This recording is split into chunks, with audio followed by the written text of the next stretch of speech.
Hello everyone, welcome to school diaries. आज करते हैं क्लास 4 के ईवीएस की पढ़ाई।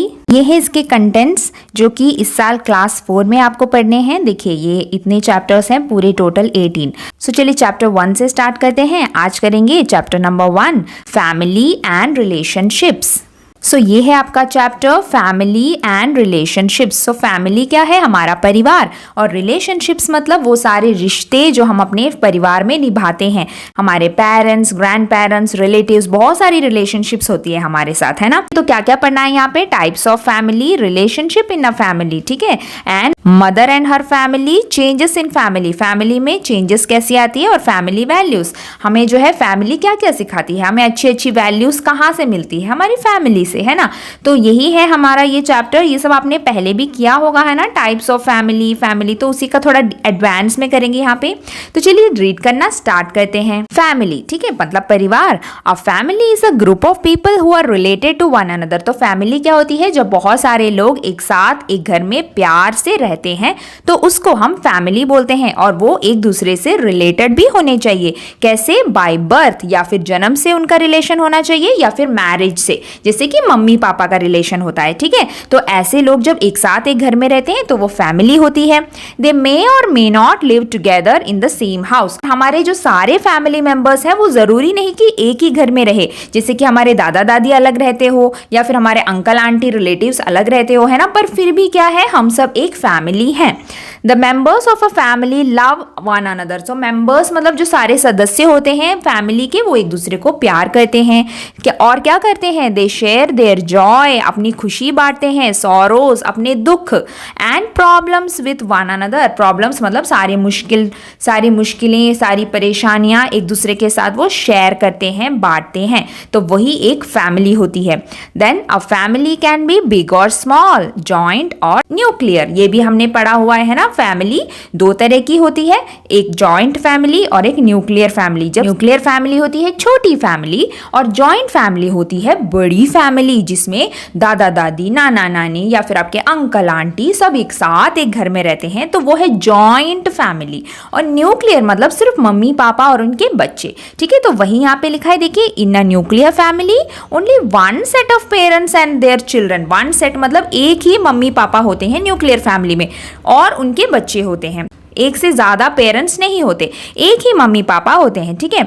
2 generations of family stay together. 2 generations रहती है। जनरेशंस मतलब क्या है? तो सबसे फर्स्ट जनरेशन कौन होते हैं? जो सबसे पहले आते हैं, यानी आपके दादा दादी या नाना नानी, ठीक है। अगर उनके भी मम्मी पापा हैं, मतलब परदादा परदादी वगैरह, तो वो होंगे फर्स्ट जनरेशन, ठीक है। तो ऐसे आता है, ऊपर से आती है जनरेशन, फर्स्ट जनरेशन जो सबसे पहले आया इस दुनिया में, यानी कि आपके ग्रैंड पेरेंट्स। फिर आते हैं आपके मम्मी पापा जो कि है सेकंड जनरेशन, और आप हो थर्ड जनरेशन। तो ऐसे हम जनरेशन्स में फैमिली को बांटते हैं। तो न्यूक्लियर फैमिली में सिर्फ 2 जनरेशन्स होती है। कौन सी? एक आपके मम्मी पापा, वो एक जनरेशन है, और एक आपके भाई बहन, मतलब आपके सिबलिंग्स, तो वो है दूसरी जनरेशन। सो सिर्फ 2 जनरेशन्स के लोग एक साथ रहते हैं, इसीलिए इसको न्यूक्लियर फैमिली कहा गया है। पर in a joint family more than one set of parents and their children live together. So joint family में एक से ज्यादा मम्मी पापा होते हैं। आपके मम्मी पापा, अंकल आंटी और दादा दादी, ये सब पेरेंट्स है ना, तो ज्यादा सेट ऑफ पेरेंट्स होते हैं, ज्यादा मम्मी पापा होते हैं। और मोर देन 2 जनरेशंस, 2 जनरेशन से भी ज्यादा जनरेशंस जब साथ रहती है, तब हम उसको जॉइंट फैमिली बोलते हैं। We have relatives in our family from mother side and father side. So हमारे जो फैमिली है ना, उसमें रिश्तेदार होते हैं। रिलेटिव्स क्या है? रिश्तेदार हमारे। तो पापा के साइड से भी रिश्तेदार होते हैं आपके, और मम्मी के साइड से भी होते हैं, तो ये आपको पता होगा। तो पापा की फैमिली मेंबर्स को हम क्या बोलते हैं? पैटर्नल, और मम्मा की मैटर्नल, ठीक है। तो याद रखिए, P फॉर पापा पैटर्नल, M फॉर मम्मा मैटर्नल। पापा पैटर्नल, मम्मा मैटर्नल, ठीक है। तो ये उल्टा नहीं होना है, ठीक है। तो यही यहाँ पर कहा गया है। सो देखिए, our mother's parents siblings are our maternal parents. So मम्मी के साइड के जो पेरेंट्स होते हैं, या फिर आपकी मम्मी के जो भाई बहन होते हैं, वो सब कौन है? आपके मैटर्नल पेरेंट्स हैं। उसमें कौन कौन है? मैटर्नल ग्रैंडफादर, नाना, ग्रैंडमदर, नानी, मैटर्नल अंकल, मामा, मैटर्नल आंट, मौसी। तो ये सारे हैं आपके मम्मी के साइड के रिश्तेदार, मदर्स साइड से आपके रिलेटिव्स। सो उनको हम बोलेंगे maternal parents. And our paternal relatives or father's family includes his parents and siblings. और जो फादर की साइड के रिलेटिव्स होती हैं उनको हम पैटर्नल बोलेंगे, जैसे कि पैटर्नल ग्रैंडफादर दादा, ग्रैंडमदर हो गई दादी, पैटर्नल अंकल मतलब आपके चाचा एंड ताऊ, एंड आंट मतलब बुआ। तो यही यहाँ पे बताया, पापा की फैमिली पैटर्नल, मम्मा की फैमिली मैटर्नल। आगे देखते हैं our immediate and extended family. अब देखिए ये न्यूक्लियर और जॉइंट फैमिली ही है। All relatives of our family members but not all of them are part of our immediate family. So immediate family मतलब क्या, जिसमें सिर्फ मम्मी पापा और बच्चे होते हैं, यानी जैसे आपकी न्यूक्लियर फैमिली है तो न्यूक्लियर फैमिली ही है इमीडिएट फैमिली, ठीक है। उसमें सिर्फ पेरेंट्स होते हैं और उनके बच्चे होते हैं। सो देखिए only parents and siblings are part of our immediate family. सिर्फ मम्मी पापा और आपके सगे भाई बहन को मिलाकर जो फैमिली होती है वो है immediate family. All other relatives from both paternal and maternal side, बाकी जो सारे रिश्तेदार हैं चाहे वो मम्मी के साइड से हो या पापा के साइड से, मेक्स अवर एक्सटेंडेड फैमिली। तो उन सबको आप क्या बोलोगे कि एक्सटेंडेड फैमिली मेंबर्स हैं, ठीक है। चाहे आपके दादा दादी हो, नाना नानी हो या अंकल आंटी, जो भी आपके कजिन्स हो, ठीक है। तो ये सब आते हैं extended family members. The extended family members may or may not live with us in the same house. So extended family members क्या है, आपकी फैमिली है लेकिन जरूरी नहीं कि वो आप ही के घर में रहते हो, ठीक है। वो गांव में रहते होंगे और आप शहर में रहते होंगे, लेकिन फिर भी वो आपकी फैमिली तो है ना। तो वो होते हैं extended family members. We meet them on special occasions, और हम उन्हें कभी कभी कुछ ऐसे स्पेशल मौकों पर उनसे मिलने जाते हैं। क्या क्या, जैसे कोई त्योहार हो गया, फेस्टिवल, वेडिंग, शादियों में मिलने जाते हैं। एंड गेट टुगेदर, कभी कभी हम जो है साथ में मिलकर एक गेट टुगेदर भी बनाते हैं, जैसे कि वेकेशंस आ रहे हैं तो चलिए सब मिलते हैं। क्यों हम ऐसे मिलना चाहिए, क्योंकि इससे हमारा प्यार बढ़ता है, हमारा रिलेशन बना रहता है, ठीक है। तो ये है इमीडिएट और एक्सटेंडेड फैमिली, ठीक है। मम्मा के रिश्तेदार मैटर्नल रिलेटिव्स और पापा के रिश्तेदार पैटर्नल रिलेटिव्स, ठीक है। अब देखते हैं चेंजेस इन द फैमिली। कभी कभी जो है फैमिली में चेंजेस आ जाती है। फैमिली के मेंबर्स हमेशा एक जैसे नहीं रहते, बदलते रहते हैं। कैसे बदलते हैं, देखिए बर्थ ऑफ अ बेबी, जब एक न्यू बेबी आ जाता है तो फैमिली थोड़ी बड़ी हो गई है ना, एक और मेंबर जुड़ गया आपकी फैमिली से। कभी कभी डेथ भी हो जाती है, कभी कभी किसी की डेथ हो जाती है तो फैमिली छोटी हो गई है ना। तो मेंबर्स की जो नंबर्स है ना, काउंटिंग, वो बदलती रहती है। Then addition of members due to marriage, किसी की शादी हो गई, ठीक है, कोई आपके भैया दीदी अंकल की शादी हो गई तो क्या होता है, एक और आंटी आ जाती है घर में, है ना। तो क्या होता है, फैमिली थोड़ी बड़ी हो गई। फिर उन आंटी के भी बच्चे आ गए तो और बड़ी हो गई। तो देखा आपने, फैमिली एक जैसी तो रहेगी नहीं, है ना, बदलती रहती है। तो यही एक कारण है यहाँ पर दिए हैं जिनसे फैमिली बदलती रहती है। एडॉप्शन ऑफ अ चाइल्ड, कोई क्या करता है, बच्चों को गोद ले लेता है, ठीक है, तो उसको बोलते हैं एडॉप्शन। जब हमें अपनी बॉडी से बच्चे नहीं मिल पाते हैं तो हम दूसरे बच्चों को जाकर गोद ले लेते हैं, तो उसको हम बोलते हैं एडॉप्शन। तो एडॉप्शन में भी फैमिली के नंबर्स में चेंजेस आ जाते हैं। Then transfer of family members to different city, कभी क्या होता है, कोई मेंबर फैमिली से चला जाता है, क्या पता उसे जॉब मिल जाए तो वो कहीं और जाकर सेटल हो जाता है, तब भी फैमिली के मेंबर्स की काउंटिंग कम हो जाती है। Then shifting of a family for higher studies and to another cities, कभी कभी बच्चे भी, आपके भैया दीदी भी चले जाते हैं कहीं पर पढ़ने के लिए, मतलब उच्च शिक्षा प्राप्त करने के लिए, हायर स्टडीज के लिए, आगे पढ़ने के लिए वो चले जाते हैं, तो वो भी फैमिली से चले गए, ठीक है। तो वो ऐसे भी जो है उस घर के जो फैमिली मेंबर्स में चेंजेस आती रहती है। तो वो सारे रीजंस यहाँ पे दिए गए हैं। और उसके बाद आता है, अब देखिए इसको डिटेल में हम पढ़ेंगे, एडॉप्शन एंड फॉस्टरिंग क्या होता है। सो देखते हैं, sometimes a couple is not able to have children of their own due to one और अदर रीजंस। कभी कभी कुछ पेरेंट्स यानी मम्मी पापा के जो है खुद बच्चे नहीं होते, मतलब मम्मी की खुद की बॉडी से उन्हें बेबी नहीं मिल पाता है, तो वो क्या करते हैं, वो दूसरी बेबी को जाकर गोद ले लेते हैं, क्योंकि उनको बेबी चाहिए, उन्हें ज़रूर से एक बच्चा चाहिए। तो वो क्या करेंगे, तो वो दूसरे बच्चों को अडॉप्ट कर लेंगे, गोद ले लेंगे, तो उसको एडॉप्शन बोलते हैं। Then such families adopt and raise other persons children, मतलब दूसरे लोगों के बच्चों को वो अपना बच्चा बनाकर गोद ले लेते होते हैं और उनको पालते हैं, पोसते हैं और पूरी लाइफ उनकी केयर करते हैं। ठीक है, then they go to an orphanage, और वो कहाँ जाते हैं? ऑर्फनेज। ऑर्फनेज मतलब अनाथ आश्रम।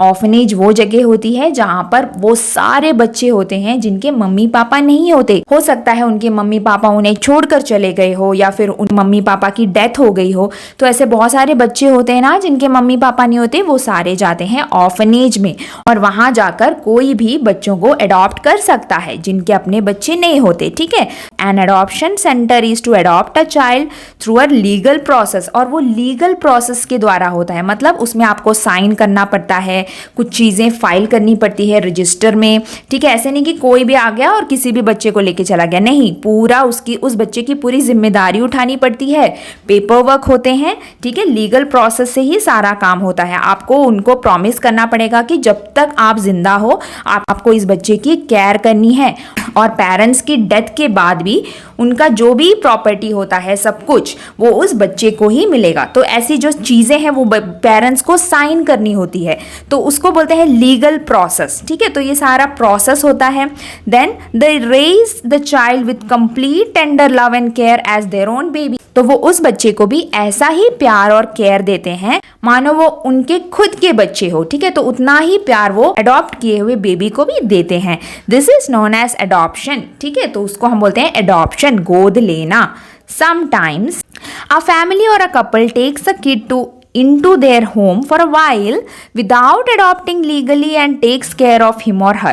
Such family is called a foster family. अब देखिए foster family क्या है? So adoption में हमने बोला कि legally बच्चों को गोद लेते हैं, यानी उनको साइन करना है कि हाँ अब से ये बच्चा मेरा है, इसकी सारी जिम्मेदारी मेरी है। लेकिन foster family मतलब जब कोई मम्मी पापा ऐसे ही किसी बच्चों को ले आते हैं, फिर कभी कभी फैमिली में भी ऐसा होता है कि कुछ बच्चों के मम्मी पापा किसी दुर्घटना में या कैसे भी उनकी डेथ हो गई मान लीजिए, तो कुछ रिलेटिव्स भी होते हैं जो उन बच्चों को देखने लगते हैं, उनका ध्यान रखने लगते हैं। लेकिन वो जाकर लीगली उनको अडॉप्ट नहीं करते कि ये मेरा बेटा है, पर वो उनका ध्यान रखते हैं, उनको प्यार देते हैं, उनको एजुकेशन देते हैं। तो ऐसी फैमिली होती है फॉस्टर फैमिली, जो खुद अपनी मर्जी से करते हैं। ठीक है, पर उनको ऐसा नहीं है कि उनको लीगली उन बच्चों को उन्होंने गोद ले लिया, पर उनका ध्यान रखते हैं, उनको प्यार देते हैं जैसे कि मानो अपने बच्चे हो। ठीक है, तो ऐसी फैमिली को हम बोलेंगे फॉस्टर फैमिली। देखिए यहाँ पे दिया है फॉस्टरिंग मीन्स। फॉस्टरिंग मतलब क्या होता है? To take care of and help to grow and develop, and that is what a foster family does for the kid. तो ये क्या है? उसका मतलब बच्चों को बढ़ने में उनकी हेल्प करना, उनकी शिक्षा में, उनके एजुकेशन में उनको हेल्प करना और उनकी सारी प्रॉब्लम्स को सॉल्व करने में एक फैमिली की तरह सपोर्ट करना। ठीक है, तो ये है fostering. This type of parents are called foster parents, और उनके जो बच्चे होते हैं वो है फॉस्टर चिल्ड्रन।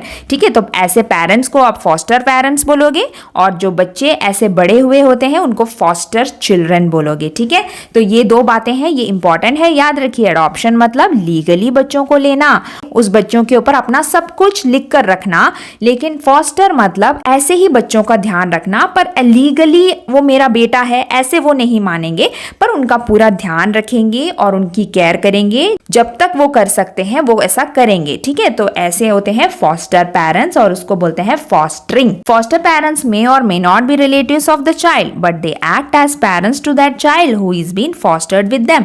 वो आपके कोई रिलेटिव भी हो सकते हैं या फिर नहीं भी हो सकते हैं। कभी किसी और को भी ऐसे दया आ जाती है ना, किसी का मन अच्छा होता है, वो बच्चों को बोलते हैं कि अब से मैं तुम्हारा ध्यान रखूंगा, और उस पर सारे पैसे खर्च करते हैं, उसको पढ़ाते हैं, उनको खिलाते हैं, है ना। तो ऐसे फैमिलीज होते हैं जिनको जो मन से ये करते हैं, लेकिन वो लीगली जाकर कुछ एडॉप्शन नहीं करते हैं। ठीक है, तो ये फॉस्टर पेरेंट्स हैं।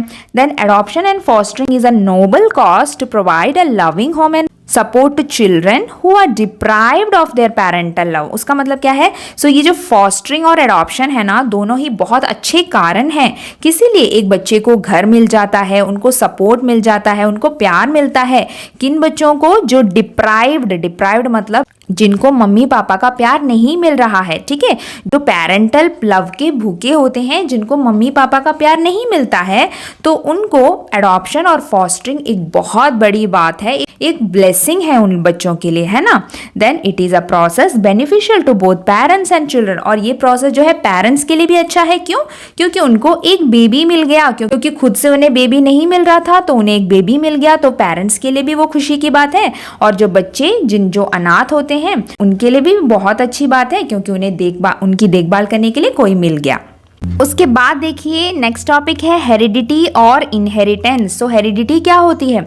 हेरिडिटी मतलब जब बच्चे पैदा होते हैं ना, तो उन बच्चों में जो है कभी कभी मम्मी पापा के लक्षण देखने मिलते हैं। कभी मम्मी पापा की तरह उनके बाल होते हैं, कभी मम्मी पापा की तरह आंखें होती है, कभी मम्मी पापा की तरह वो लोग बात करते हैं, तो या फिर कभी ग्रैंड पेरेंट्स से भी उनको चीज़ें मिलती है, क्योंकि वो उन्हीं की बॉडी से आ रहा है ना, तो उनमें भी कुछ चीज़ें होती है बच्चों में जो मम्मी पापा से मिलती है, तो उसी को हम बोलते हैं हेरिडिटी और इनहेरिटेंस। ठीक है, देखते हैं इनहेरिटेंस और biological inheritance is the passing of traits from parents to their offspring. Offspring मतलब बच्चे, ठीक है, तो पेरेंट्स से ट्रेट्स मतलब कुछ फीचर्स, कुछ खूबियां कभी पेरेंट्स से बच्चों को मिल जाती है, उसी को हम बोलते हैं heredity.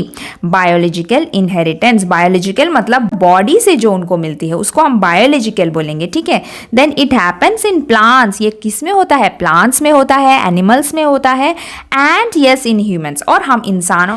You might have noticed that family members look similar to one another even though they are not identical।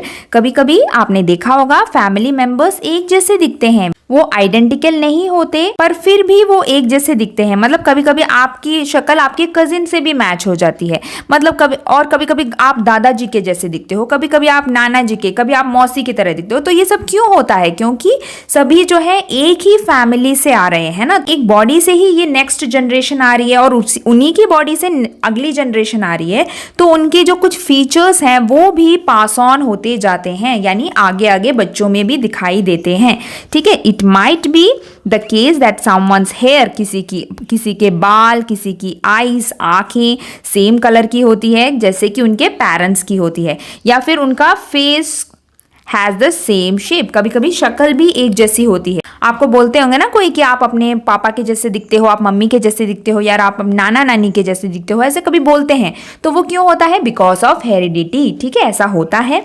Then these are inherited characteristics that you don't have any control over, और इसमें आपका कोई control नहीं, आप चाहो या ना चाहो ये चीजें आपको मिलेंगी ही मिलेंगी, ठीक है। वो मिल भी सकती है, नहीं भी मिल सकती, लेकिन इसमें हमारा कंट्रोल नहीं होता, इसको हम नहीं बदल सकते, ये ऑटोमेटिकली हमारी बॉडी में आता है जब हम पैदा होते हैं, ठीक है। देन देखिए एग्जाम्पल्स, अब यहाँ पे एग्जाम्पल्स दिए हैं कि क्या क्या चीजें हैं जो पेरेंट्स से बच्चों में आती है। देखिए आई कलर, आंखों का कलर, किसी का ब्लू होता है तो बच्चों को भी ब्लू आंखें मिल जाती है ना, तो आई कलर मम्मी पापा से मिल सकता है। ब्लड ग्रुप जो आपका होता है ना, वो क्या होता है? आपके मम्मी पापा का ही ब्लड ग्रुप आप में आता है।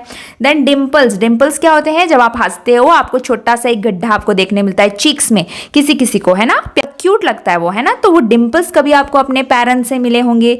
या हेयर कलर, बालों का कलर, टेक्सचर, उनकी जो टेक्सचर होती है, कभी कर्ली होती है, स्मूथ होती है, स्ट्रेट होती है, तो ये सारे टेक्सचर आपको मम्मी पापा से मिलते हैं। देन फ्रेकल्स क्या होते हैं? कभी कभी आपने देखा होगा बहुत सारे पैचेस होते हैं शरीर में, कहीं भी आपके बॉडी पार्ट्स में कुछ डार्क स्पॉट्स हो सकते हैं, और वो आप ऐसे क्रीम लगा के डॉक्टर को दिखा के नहीं हटा सकते, क्योंकि वो आपको बर्थ से मिल रहे हैं, ठीक है, तो वो होते हैं फ्रेकल्स। बॉडी में आपके निशान होते हैं तो फ्रेकल्स होते हैं।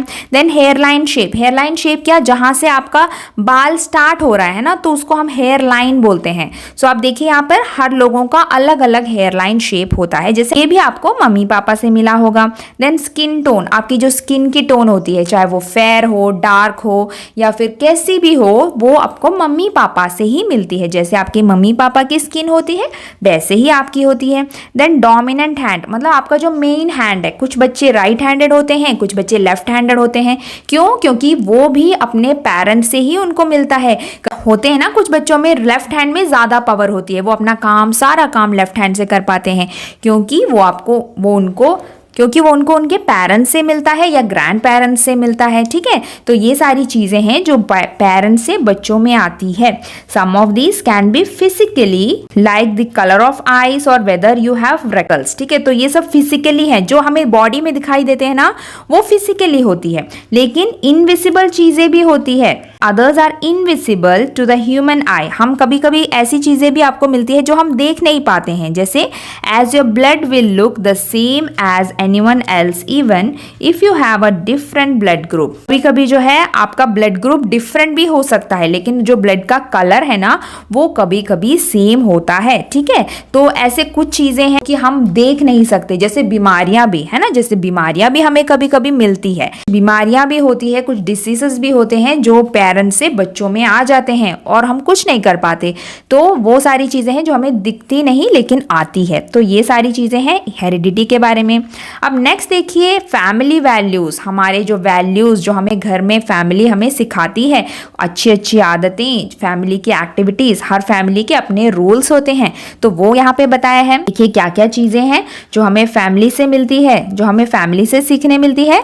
We learn to love, care and support each other at home. हम सब में फैमिली में सिखाया जाता है कैसे एक दूसरे को प्यार करे, केयर करे और उनको सपोर्ट करे।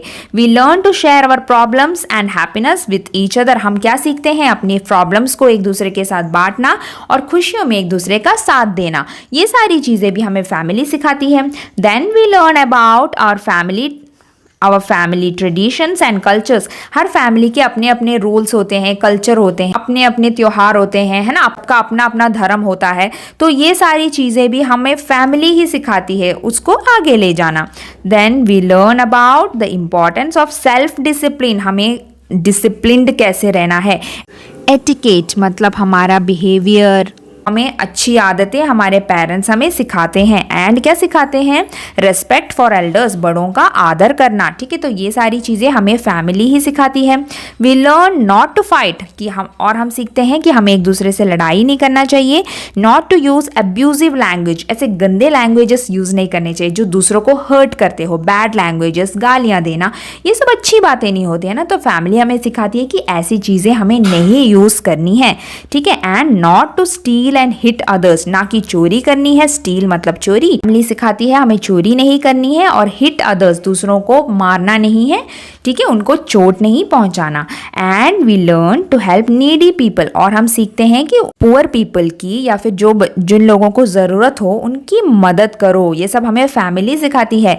B kind to plants and animals, plants और एनिमल्स के साथ काइंड रहो, मतलब उनके साथ भी अच्छा बर्ताव करो, ठीक है। तो ये सारी चीजें हैं जो हम अपनी फैमिली से सीखते हैं।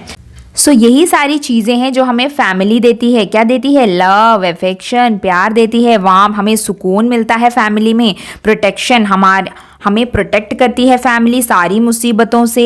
And we depend our family for all type of support. हमें जो भी प्रॉब्लम्स आते हैं हम सब फैमिली के ऊपर ही निर्भर होते हैं, डिपेंड होते हैं, हम फैमिली से ही हेल्प मांगते हैं, है ना। We must love and cherish our family, हमें अपनी फैमिली से प्यार करना चाहिए और हमें खुशी मनानी चाहिए कि हमारी एक फैमिली है।